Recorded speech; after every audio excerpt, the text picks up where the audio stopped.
Big బాస్‌లో day 1 and ఈ రోజైతే బిగ్ బాస్ చాలా ట్విస్ట్‌లు ఇచ్చినాడు. టెనెంట్స్‌కి అసలు వంట వండుకునే అవసరమే లేదు. ఎవ్రీడే బిగ్ బాస్ నుంచి డైరెక్ట్ ఫుడ్ ఒస్తది అని చెప్పాడు.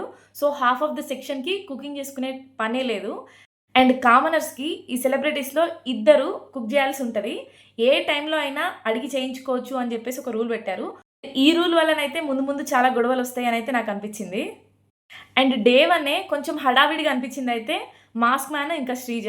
వాళ్ళు "ఒద్దు మాకు ఆకలి లేదు" అని చెప్తుంటే గూడా, "లేదు మీరు తింటుంటే ఆపేసినారు. సో, నాకు బాధ అనిపించింది" అని చెప్పేసి కొంచెం ఎక్కువ ఫీల్ అయినారు అని అనిపించింది. వాళ్ళు "ఒద్దు" అని ఒకసారి చెప్పినప్పుడు తీసుకొని ఎళ్ళిపోవాల్సింది బావుండేది. టెనెంట్స్ బిస్కెట్స్ తీసుకెళ్తే శ్రీజ ఉండి, "ఎందుకు అడగకుండా తీసుకెళ్లారు? అలా తప్పు గదా!" అని చెప్పేసి అడిగింది. ఆమె సైడ్ నుంచి అది కరెక్టే. కానీ ముందంతా మీరు తినండి, తినండి అని ఫోర్స్ చేసినప్పుడు వాళ్ళలా తీసుకెళ్తే వదిలేసి ఉండాల్సింది ఈ ఒక్క రోజుకి. నెక్స్ట్ టైమ్ మళ్ళా ఎప్పుడైనా చేస్తే చెప్పుండాల్సింది. ఎందుకంటే ఇప్పుడు దానివల్ల ఏమైందంటే మాకొద్దు ఫుడ్ అని అన్నప్పుడు మా మీదకి తీసుకొచ్చి రుద్దారు. మాకు మాకు కావాలి ఫుడ్ అనుకున్నప్పుడు మాత్రం ఎందుకు తీసుకెళ్తున్నారు అని చెప్పేసి క్వెషన్ చేస్తున్నారు అని చెప్పేసి ఒక డిస్కషన్ అయితే స్టార్ట్ అయింది.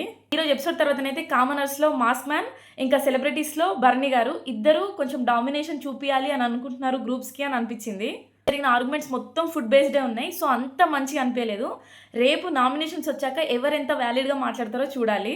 అండ్ నాకైతే ఈ ఎపిసోడ్ తర్వాత తనుజ చాలా స్ట్రాంగ్ కంటెస్టెంట్‌గా మారుతది అని అనిపిస్తుంది. ఈరోజు ఎపిసోడ్ మీద మీ ఒపీనియన్ ఏంటి? కామెంట్ చేయండి.